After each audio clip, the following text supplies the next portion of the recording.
Isn't it funny that black South Africans today don't feel the same way they did in the 70s and the 80s? They don't believe in diversity, because if they did, why are they so hostile towards their foreign brothers? So what it looks like to me is black South Africa hates apartheid when white people want to be separated from them, but embraces apartheid when they want to separate from their own brothers.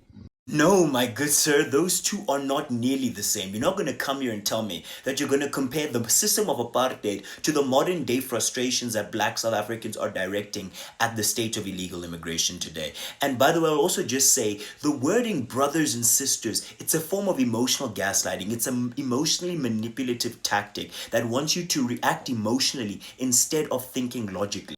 And it's funny because I believe the narrative and the agenda you're trying to push here is kind of soft launching or whitewashing what apartheid was by kind of saying, no, black people actually weren't really against it that much, but it's just because it was white people. No, we rejected apartheid because apartheid was an immoral system. Apartheid rejected the humanity of us as black people. But what I do reject is you portraying this as some form of new age apartheid. It's not. And it seems like there's this growing theme of people wanting to misconstrue what black South Africans actually are. This is not a form of new age apartheid. This is not Afrophobia, because if it was Afrophobia, this would be some form of self-hatred. We do not hate ourselves, but rather we realize that we have a failed state, first of all. We have porous borders. We have a failing economy. And millions of people are being flooded into an already delicate and sensitive environment. Millions of people are inundating into poor black communities. People are competing for resources in scarce supply,